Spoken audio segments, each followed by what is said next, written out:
Hello മക്കളെ, welcome back to Xylem learning. Faisal സാറാണ്. Yes, നമ്മുടെ 9ാം ക്ലാസ്സിലെ ഈ പ്രാവശ്യത്തെ മെയിൻ എക്സാമിനേഷന് മാപ്പിൽ നിന്നുള്ള ചോദ്യങ്ങൾ ചോദിക്കാനുള്ള സാധ്യത ഏറ്റവും കൂടുതലാണ്. മാപ്പിൽ നിന്ന് മാർക്ക് ചെയ്യാനുള്ള ചോദ്യങ്ങൾ വരാനുള്ള സാധ്യത നന്നായിട്ട് നമുക്ക് കാണുന്നുണ്ട്. അതുകൊണ്ട് തന്നെ ഇപ്പോ തന്നെ നിങ്ങൾ പഠിച്ചു വെക്കണം മാപ്പിൽ നിന്ന് ഏതെല്ലാം ചോദ്യങ്ങൾ വരും, അത് വന്നാൽ നിങ്ങൾ എങ്ങനെയെല്ലാം മാർക്ക് ചെയ്യണം തുടങ്ങിയിട്ടുള്ള കാര്യങ്ങളാണ് ഇന്നത്തെ ഈ ഒരു വീഡിയോയിൽ ഞാൻ നിങ്ങൾക്ക് പറഞ്ഞു തരാൻ പോകുന്നത്. ഇതൊരിക്കലും ഒരു ചാപ്റ്ററിനെ ബേസ് ചെയ്തിട്ടുള്ള കാര്യമല്ല.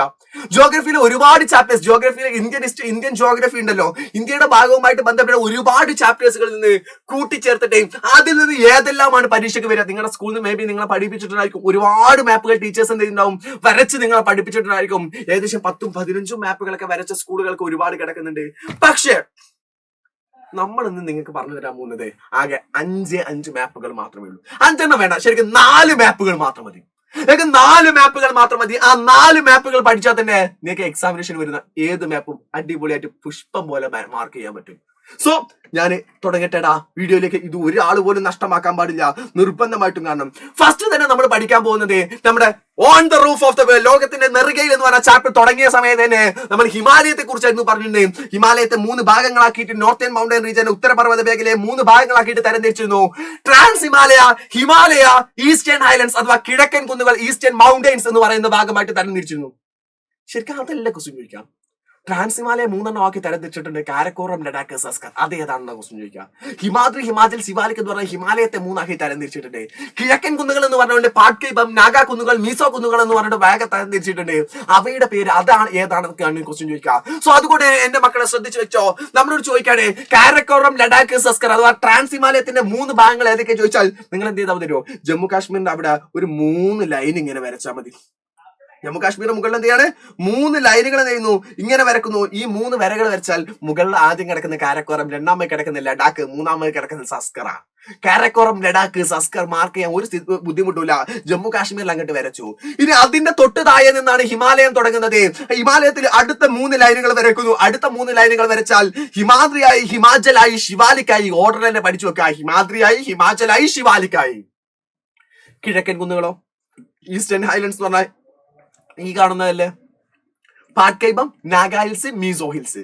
പാട്കൈബം, നാഗാ കുന്നുകൾ, മീസോ കുന്നുകൾ. പാട്കൈബം, നാഗാ കുന്നുകൾ, മീസോ കുന്നുകൾ. സോ ഇതെന്ത് ചെയ്യാണ്? നിങ്ങൾ ഇവിടെ ഒരു 3 വര വരച്ചു വെച്ചാൽ മതി. സോ എല്ലായിടത്തും 3 വരകൾ മാത്രം, 3 വരകൾ മാത്രം വരച്ചു വെച്ചാൽ നിങ്ങൾക്ക് ഏത് പഠിച്ചാൽ പറ്റി? നോർത്തേൺ മൗണ്ടൻ റീജിയൻ, ഉത്തരപർവ്വത മേഖല പഠിച്ചു. അങ്ങനെയാണെങ്കിൽ അടുത്തൊരു ക്വസ്റ്റ്യൻ ചോദിക്കുന്നതെന്ന് പറഞ്ഞാൽ നമ്മുടെ നദികൾ ഉണ്ടല്ലോ. നദികളുടെ കാര്യത്തിലാണെന്നുണ്ടെങ്കിൽ നദികൾ ആക്ച്വലി 2 തരാനുള്ളത്. ഒന്ന് ഹിമാലയൻ റിവേഴ്സ് ഉണ്ട്, പെനിൻസുലാസ് റിവേഴ്സ് ഉണ്ട്. അഥവാ ഹിമാലയൻ നദികളുണ്ട്, ഉപദ്വീപീയ നദികളുണ്ട്. അങ്ങനെ രണ്ടും കൂടെ ഒരുമിച്ചിട്ട് ഒരു മാപ്പിൽ തന്നെ മാർക്ക് ചെയ്ത് നോക്കാം. ഈ വീഡിയോ നിങ്ങൾ കഴിഞ്ഞാൽ എന്ത് ചെയ്യണമല്ലോ? പുറത്തു പോയിട്ട് പിന്നെ എന്ത് ചെയ്യുക? നിങ്ങളൊരു മാപ്പ് വാങ്ങുക. മാപ്പ് ഒരു 4-5 മാപ്പുകളാണ് വാങ്ങിച്ചോ. മാപ്പുകൾ വാങ്ങിച്ചിട്ട് വീട്ടിൽ കൊണ്ടുവന്നിട്ട് ഈ വീഡിയോ കൃത്യമായിട്ട് കണ്ടിട്ട് ഒന്ന് മാർക്ക് ചെയ്ത് നോക്കാം. എന്നാൽ മാത്രമേ നിങ്ങൾക്ക് ഇതിന്റെ ബെനിഫിറ്റ് ഉണ്ടാവുള്ളൂ. അല്ല ഇത് കണ്ടിട്ട് പഠിച്ചാലുണ്ടല്ലോ പിന്നെ പരീക്ഷയ്ക്കാവുന്ന സമയത്ത് ഇത് മാർക്ക് ചെയ്യുമ്പോൾ വേറെ എവിടെയെങ്കിലും കൊണ്ടുപോയിട്ട് മാർക്ക് ചെയ്യും. അതുകൊണ്ട് നിങ്ങൾ ഇത് വരച്ച് നോക്കണം. അപ്പൊ നമ്മൾ നിന്നു റിവേഴ്സ് പറയുന്നു. റിവേഴ്സിൽ നമ്മൾ നോക്കുകയാണെന്നുണ്ടെങ്കിൽ ഹിമാലയൻ നദികളിലേക്ക് നോക്കുകയാണെങ്കിൽ ഹിമാലയൻ നദികൾ 3 സിന്ധു, ഗംഗ, ബ്രഹ്മപുത്ര. ഇൻഡസ്, ഗംഗ, ബ്രഹ്മപുത്ര ആണല്ലോ. സിന്ധുവിനെ വരയ്ക്കാൻ ഭയങ്കര സിമ്പിളാ. സിന്ധു വരയ്ക്കുന്ന സമയത്ത് ശ്രദ്ധിക്കേണ്ടത് ഈ 2 പോയിന്റാ. എന്ന് വെച്ചാൽ ഇവിടെ ഒരു ഗ്യാപ്പാണ് ഇന്ത്യയുടെ, ഇവിടെ ഒരു ഗ്യാപ്പാണ് ഇന്ത്യയുടെ. അപ്പൊ സിന്ധു നേരെ തുടങ്ങുന്നു. സിന്ധു നേരെ എന്ത് ചെയ്യുന്നു? ഇവിടെ നിന്ന് താഴെ നിന്ന് ഇങ്ങനെ തുടങ്ങിയിട്ട് ഈ ഒരു ഗ്യാപ്പിലൂടെ കയറി അടുത്ത ഗ്യാപ്പിലൂടെ പുറത്തേക്ക് പോകുന്ന ആളാണ് ആര്? സിന്ധു എന്ന് പറയുന്നത്. ബ്രഹ്മപുത്ര ആണെങ്കിലോ സിന്ധുവിന്റെ നേരെ താഴെ നിന്ന് ഇപ്പുറത്ത് നിന്ന് അങ്ങോട്ട് തുടങ്ങാം ബ്രഹ്മപുത്ര. എന്നിട്ട് ഈ ഒരു പോയിന്റ് ആലോചിക്കുക. ഇന്ത്യയുടെ ഏറ്റവും മുകളിലായിട്ട് കിടക്കുന്ന ഈ ഒരു പോയിന്റ് എന്ന് പറയുന്നത് നമ്മുടെ കിഴക്കൻ ഭാഗത്ത് ഏറ്റവും മുകളിലായിട്ട് കിടക്കുന്ന പോയിന്റ് ആണല്ലോ. ഇതിലൂടെ നേരെ ബ്രഹ്മപുത്ര ഇതിലൂടെ അങ്ങോട്ട് കയറിയിട്ട് നേരെ ബംഗ്ലാദേശിന് അങ്ങോട്ട് താഴോട്ട് അങ്ങോട്ട് ഇറങ്ങി പോവുക. ഇയാളാണ് ബ്രഹ്മപുത്ര എന്ന് പറയുന്നത്. ഗംഗയാണെങ്കിലോ ഗംഗ വരയ്ക്കാൻ മലയാളത്തിലെ ഗ എന്ന് പറയുന്ന അക്ഷരം പഠിച്ചു വെച്ചാൽ മതി. ഇവിടെ മലയാളത്തിൽ എന്ത് ചെയ്ത് മുകളിൽ ഒരു ഗാ അങ്ങോട്ട് വരച്ചാൽ മതി. ഗാ എന്ന് പറഞ്ഞാൽ ഇങ്ങനെയല്ലേ എഴുതാ. അതുപോലെ എന്ത് ചെയ്യുന്നു? ഇവിടെ ഒരു ഗാ അങ്ങോട്ട് എഴുതി വെച്ചാൽ ആരായി? ഗംഗയുമായി, സിന്ധുവായി, ഗംഗയായി, ബ്രഹ്മപുത്രയായി. പെനിൻസുലാസ് റിവേഴ്സ്, ഉപദ്വീപീയ നദികൾ ഏതൊക്കെ വരുന്നത്? മഹാനദി, ഗോദാവരി, കൃഷ്ണ, കാവേരി, നർമ്മദ, താപ്തി. അതാണല്ലോ ഇതിന്റെ പേര്. മഹാനദി, ഗോദാവരി, കൃഷ്ണ, കാവേരി, നർമ്മദ, താപ്തി. താഴോട്ട് നോക്കാം. ഇവിടെ നോക്കിക്കോ. മഹാനദി നിങ്ങളോട് ക്വസ്റ്റ്യൻ ചോദിക്കാന്ന് വിചാരിക്കാം. മഹാനദി ചോദിച്ചാൽ നിങ്ങൾ ഇതാ മാർക്ക് ചെയ്യേണ്ടത്. മഹാനദിയെ ഇങ്ങനെ നമ്മൾ എന്ത് ചെയ്തു? ഇവിടെ മാർക്ക് ചെയ്തു മഹാനദി. അതിന് തൊട്ട് താഴെയാണ് ഗോദാവരി. ഇതാട്ടോ നമ്മുടെ ഉപദ്വീപീയ നദികളുടെ ഏറ്റവും നീളം കൂടിയ നദി എന്ന് പറഞ്ഞാൽ ഗോദാവരി ആട്ടോ. ഇതെന്ത് ചെയ്തു, നമ്മൾ ഗോദാവരി മാർക്ക് ചെയ്തു. കൃഷ്ണക്ക് ഒരു വളവൊക്കെ ഉണ്ട്, അതാണ് കൃഷ്ണ എന്ന് പറയുന്നത്. കാവേരി എന്ന് പറഞ്ഞാൽ ഇതാണ് തമിഴ്നാട്ടിൽ കിടക്കുന്നതാണ് ആക്ച്വലി കാവേരി എന്ന് പറയുന്നത്. കാവേരിയുടെ സ്പെല്ലിംഗ് ഇതായിട്ടും ആക്ച്വലി ഇംഗ്ലീഷിൽ എഴുതാറ് കേട്ടോ. മലയാളത്തിൽ തന്നെ കാവേരി തന്നെ എഴുതാറില്ല, മാറ്റൊന്നുമില്ല. അപ്പൊ മഹാനദിയായി, ഗോദാവരിയായി, കൃഷ്ണയായി, കാവേരിയായി. നർമ്മദയും താപ്തിയും ഇപ്പുറത്തെ സൈഡിലല്ല, അത് നേരെ ഇപ്പുറത്തെ സൈഡിലാണുള്ളത്. നർമ്മദയും താപ്തിയും വരക്കാൻ ഭയങ്കര സിമ്പിൾ ആണ്. മഹാനദിന്റെയും ഗോദാവരിന്റെയും ഉണ്ടല്ലോ, അതിനടി രണ്ടുപേരെ വരച്ച് വെച്ചാൽ ഒന്ന് മുകളിലുള്ള നർമ്മദയാണ്, താഴെയുള്ള ആരാണ്, താപ്തിയാണ്. അപ്പൊ മഹാനദിയുടെയും ഗോദാവരിയുടെയും ഇടയിൽ നർമ്മദയും താപ്തിയെയും നമ്മൾ എന്ത് ചെയ്തു, വരച്ചു വെച്ചു. അതോടുകൂടെ നദികളുടെ കാര്യവും സെറ്റ്. ഇനി അടുത്തതാണ് കോസ്റ്റൽ ഏരിയ. തീര സമതലങ്ങളിലേക്ക് നോക്കുകയാണെന്നുണ്ടെങ്കിൽ, കോസ്റ്റൽ പ്ലെയിനിലേക്ക് നോക്കുകയാണെന്നുണ്ടെങ്കിൽ നമ്മൾ പഠിച്ചിട്ടുണ്ട് ഈസ്റ്റേൺ കോസ്റ്റൽ പ്ലെയിനും വെസ്റ്റേൺ കോസ്റ്റൽ പ്ലെയിനും ഉണ്ട്. അഥവാ കിഴക്കൻ തീരസമതലവും പടിഞ്ഞാറൻ തീരസമതലവും ഉണ്ട്. ഓക്കെ, അതിൽ നമ്മൾ ഇതാ പഠിക്കുന്നു കോസ്റ്റൽ തീരങ്ങൾ അഥവാ കോസ്റ്റൽ പ്ലെയിൻ ലേക്സ് പഠിക്കാം. അതിലൊരിക്കലും നമ്മൾ മുകൾ ഭാഗം, ഇന്ത്യയുടെ മുകൾ ഭാഗം നോക്കേണ്ട ആവശ്യമില്ല. കാരണം തീരം ഒരിക്കലും മുകൾ ഭാഗത്തുണ്ടാവില്ല. താഴെ ഭാഗത്ത് ഉപദ്വീപീയ പീഠഭൂമിയിൽ മാത്രമേ തീരങ്ങൾ വരുന്നുള്ളൂ. അതിൽ നമ്മൾ അങ്ങോട്ട് നോക്കുകയാണെങ്കിൽ ഈ ഭാഗമാണ്, ഈ കാണുന്ന ഭാഗമാണ് നമ്മൾ ഈസ്റ്റേൺ കോസ്റ്റൽ പ്ലെയിൻ, കിഴക്കൻ തീരസമതലം. ഈ നീല കളറിൽ ഞാൻ മാർക്ക് ചെയ്ത്, ഈ പച്ച കളറിൽ ഞാൻ മാർക്ക് ചെയ്തിട്ടുള്ളതാണ് പടിഞ്ഞാറൻ തീരസമതലം അഥവാ വെസ്റ്റേൺ കോസ്റ്റൽ പ്ലെയിൻ എന്ന് പറയാം. അതിൽ വെസ്റ്റേൺ കോസ്റ്റൽ പ്ലെയിൻ, കേരളമൊക്കെ നിൽക്കുന്ന ഭാഗം അതാണല്ലോ. വെസ്റ്റേൺ കോസ്റ്റൽ പ്ലെയിനെ നമുക്ക് മൂന്നെണ്ണമായിട്ട് തരംതിരിക്കാം. പടിഞ്ഞാറൻ തീരസമുദ്രത്തെ മൂന്നെണ്ണമായിട്ട് തരംതിരിക്കാം. Malabar coast, Konkan coast, Gujarat coast. ഏതൊക്കെയാ? Malabar coast, Konkan coast, Gujarat coast. അതിന് മാർക്ക് ചെയ്യുന്ന സമയത്ത് ശ്രദ്ധിക്കേണ്ട പോയിന്റ് എന്ന് വെച്ചാൽ മക്കളെ, കേരളത്തിന്റെ ഭാഗം ഒരു വട്ടട്ടൊക്കെ ഏറ്റവും താഴെ കന്യാകുമാരി എന്ത് ചെയ്യുക തുടങ്ങിയിട്ട് കേരളത്തിന്റെ ഒരു ഭാഗം വട്ടട്ടൊക്കെ, അതാണ് മലബാർ കോസ്റ്റ്. മലബാറിലാണ് കേരളത്തിലാണല്ലോ മലബാറൊക്കെ കിടക്കുന്നത്. സോ കേരളം മൊത്തമായിട്ട് ഒരു വട്ടം ഇട്ട് വെക്കുക, അതിനെന്ത് ചെയ്യുന്നു, മലബാർ കോസ്റ്റ് നിന്നു. ഗുജറാത്ത് കഴിഞ്ഞിട്ട് കുറച്ച് താഴേക്കും കൂടെ ഭാഗം എന്ത് ചെയ്യുന്നു, അടുത്ത വട്ടം ഇട്ട് വെക്കുന്നു, അതാണ് ഗുജറാത്ത് കോസ്റ്റ് എന്ന് പറയുന്നത്. ഇതിന്റെ ഇടയിലുള്ള ഈ ഭാഗമാണ് ഇത് കൊങ്കൺ കോസ്റ്റ്, കൊങ്കൺ തീരസമുദ്രം എന്ന് പറഞ്ഞാൽ. അതേസമയം കിഴക്കൻ തീരസമുദ്രത്തിലേക്ക് പോകണമെങ്കിൽ അതിനെ നമുക്ക് രണ്ടായിട്ട് തരംതിരിക്കാൻ പറ്റുക. കോറോമണ്ടൽ കോസ്റ്റും നോർത്ത് സിർക്കാർ പ്ലെയിൻ അഥവാ വടക്ക് സിർക്കാർ തീരസമുദ്രവും എന്നാണ് പറയാം. ആക്ച്വലി ഇതാണ് കോറോമണ്ടൽ കോസ്റ്റ്, കോറോമണ്ടൽ തീരസമതലം. ഇതാണ് നോർത്ത് സിർക്കാർ പ്ലെയിൻ, വടക്കത്ത് സിർക്കാർ തീരസമതലം എന്ന് പറയുന്നത്.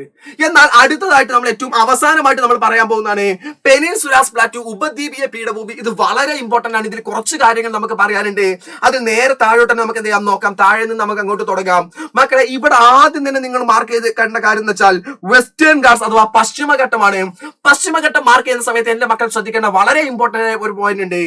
പശ്ചിമഘട്ടം എന്ന് പറയുമ്പോൾ അതും ഈ തീരവും തമ്മിൽ വലിയ ഡിസ്റ്റൻസ് ഉണ്ടാവില്ല. നല്ല തീരത്തോട് അടുത്ത് കിടക്കുന്ന ഭാഗമായിരിക്കും പശ്ചിമഘട്ടം എന്നുള്ളത്. അപ്പൊ നമ്മൾ അതിർത്തിയിൽ ഒരിത്തിരി അങ്ങോട്ട് മാറ്റിയിട്ടായി ഒരു വര അങ്ങോട്ട് വരയ്ക്കുക. ആ വരനെ വിളിക്കുന്ന പേരാണ് വെസ്റ്റേൺ ഗാർഡ്സ് അഥവാ പശ്ചിമഘട്ടം എന്ന് പറയാം. പൂർവ്വഘട്ടം എന്ന് പറയുമ്പോൾ അങ്ങനെയല്ല, കുറച്ച് ഗ്യാപ്പ് ഒക്കെ ഉണ്ട്. ഇവിടെ കുറച്ച് ഗ്യാപ്പ് ഒക്കെ ഉണ്ട്, കണ്ടോ?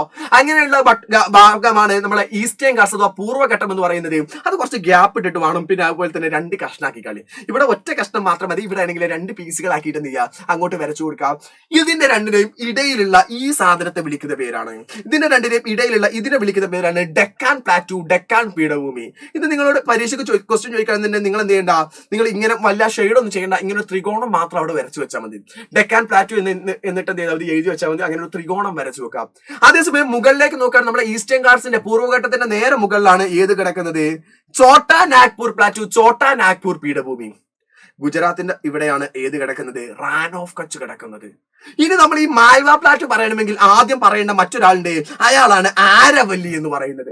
ആരവല്ലി നമ്മൾ പഠിച്ചിട്ടുണ്ട്. രാജസ്ഥാനിൽ മരുഭൂമി ആവാനുള്ള കാരണമൊക്കെ ആരവല്ലിയാണ്. കാരണം ആരവല്ലി എന്ത് ചെയ്യുന്നുണ്ട്, മൺസൂൺ കാറ്റുകളെ തടയുന്നത് കൊണ്ടാണ് ആരവല്ലി നമ്മുടെ രാജസ്ഥാനിലേക്ക് മഴ ലഭിക്കാത്തത്, അല്ലെ? മൺസൂൺ കാറ്റുകൾ ഇതിലൂടെ അങ്ങനെ അങ്ങോട്ട് പോകുന്നതുകൊണ്ടാണ് നമ്മളെന്ത് ചെയ്യാറില്ല, രാജസ്ഥാനിലൊക്കെ മഴ ലഭിക്കാത്തത്. ഈ ആരവല്ലി എന്ന് പറയുന്നത് ഈ വരച്ച സാധനമാണ് ആക്ച്വലി ആരവല്ലി എന്ന് പറയുന്നത്. അതിന്റെ കുറച്ച് താഴെയായിട്ട് നമ്മൾ എന്ത് ചെയ്യുന്നു, വിന്ധ്യ വരക്കുന്നു. തൊട്ട് താഴെ സത്പുര. 2 മൗണ്ടൻസ് ആണ്, 2 പർവ്വതങ്ങളാണ്. വിന്ധ്യ പർവ്വതം, അതുപോലെ തന്നെ സത്പുര പർവ്വതം എന്ന് പറയുന്നത്. ഇതിന്റെ രണ്ടിന്റെയും ഇടയിലുള്ള ആളാണ് ആര്, നമ്മുടെ മാൽവ പ്ലാറ്റു, മാൽവ പീഠഭൂമി. മാൽവ പ്ലാറ്റു അഥവാ മാൽവ പീഠഭൂമി. സോ മക്കളെ, നിങ്ങളുടെ സ്കൂളുകളിൽ നിങ്ങൾക്ക് എത്ര സ്കൂളുകളിൽ ആക്ച്വലി പറഞ്ഞു തന്നു ഈ മാപ്പിൽ നിന്നുള്ള ചോദ്യങ്ങൾ എന്നൊന്നും എനിക്കറിയില്ല. പറഞ്ഞു തന്നിട്ടില്ല എന്നുണ്ടെങ്കിൽ മക്കളെ അത് നിങ്ങൾ പ്രശ്നമാക്കണ്ട. നിങ്ങൾ നിർബന്ധമായിട്ട് പഠിച്ചിട്ട് പോകാം.